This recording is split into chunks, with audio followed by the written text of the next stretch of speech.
My first guest this morning, and first guest of the week actually, a very warm welcome to our local MP, Mims Davies. Hello, Mims. Hello, it's lovely to be back. Good morning. Did you have a good weekend with the weather? Do you know, it was stonking hot, wasn't it? It really was. Well, it was sweltering, but it was nice. I don't know whether we know how to enjoy weather anymore. We seem to go in panic mode whenever it gets very warm. So, some things to talk to you about today, national and local, and you're probably going to pre-guess the first national thing I want to talk to you about. Obviously, what happened over the weekend with America attacking Iran, or to be precise, Iran's nuclear facilities. Yep. Some may say there's not a lot of difference, but let's be precise about it. Your initial reaction to that, Mims? Well, we're going to have a statement later today in the House updating us, I'm sure. And of course, we were in the House on Friday for the assisted dying vote. And of course, the people getting into Bryce Norton and the impact on our ability to defend ourselves. We're expecting some updates on that today as well. But it's not been totally clear from the government this morning exactly how they feel about it. I think I can be very clear as the opposition party, as a local MP, that we cannot let a terrorist state such as Iran proceed to get nuclear weapons.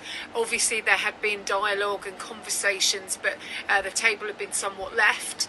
We know that they're looking to annihilate the only Jewish state, the democratic state of Israel, but we know that they're also extremely connected to China and North Korea and Russia, and we know that the geopolitical situation globally is very concerning. So you can see that President Trump has acted in a way that he felt was right, and we'll see the reasoning and what he shared with our government later this afternoon in Westminster. You get the impression possibly that he shared very little, because watching the newsreels last week when he left the G7 early, all of the leaders, including our Prime Minister, seemed somewhat bewildered and seemed completely out of the loop. Was the view I got seeing it on television from your perspective? Yes, so it was somewhat surprising. There was talk about we'll see what happens in the next 2 weeks, but I think if you could read the rooms, it was only going in one direction. So I think I'm quite surprised about why we would be surprised. Now there is an issue here. Potentially if the action had come via the Chagos, we would have to tell Mauritius now because of that Chagos deal, and of course they are linked to Russia and to some of those other international actors that I spoke about as well. And I think that again shows the sheer lunacy of that deal, of our sovereign territory, where we actually have to tell another state if there is going to be any action on that base. So I think there'll be many questions to ask and be answered in Parliament today. As far as we know, the United Kingdom wasn't involved in any way, even allowing them to use any airfields or assets there, as far as we know. Is that your understanding as well? Yes, and some of that complication might be what I've just described as how we'd have previously worked together. But it seems that the element of surprise was key in this. Look, the overriding point here is that we're in a very turbulent and concerning geopolitical times, and it's absolutely right that if you need to act, you can act. And there'll be people saying you need votes in Parliament before we can get involved, but of course all of this power is retained by the Prime Minister. But as I say, from the government this morning, it's not terribly clear where they sit. Are they supporting American action or not? And it's somewhere in the middle, and we need to know exactly what our government's thinking. Your perspective, do you think that President Trump was right to act in the way that he did? I think we have seen things getting more unstable in the world, as I say, and the partnerships that Iran has and the progress apparently on this nuclear weapon and these opportunities to move forward with this is what America saw as something that had to be dealt with to try to decrease instability activity and the threats. And of course, you've heard some of the other Middle East countries very quiet this morning. You know, if they felt this was wrong, I'm sure you would have heard from them, but it's ominous that they're not saying much.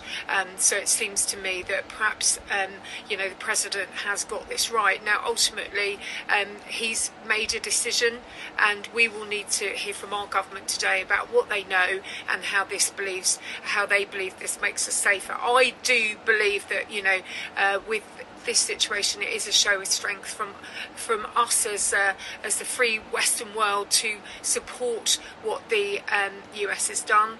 But as I say, these are turbulent times, and we hope this is downgrading threat rather than increasing it. I mean, interesting, the Prime Minister's reaction on television yesterday really didn't give anything away. It certainly didn't show that we were supporting America. Equally, we weren't criticising either. It seemed an incredibly neutral position. And it's a dangerous place to be in some ways, isn't it? Because you're pleasing nobody, and we're not really sure where we stand on this.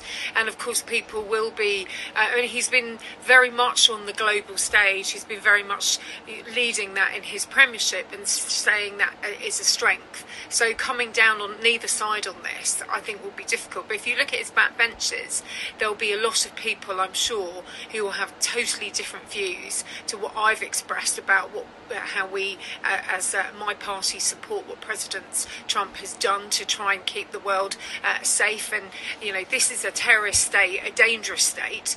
Although saying that they are negotiating, they're listening, their actions from what the evidence from the US say is vastly different.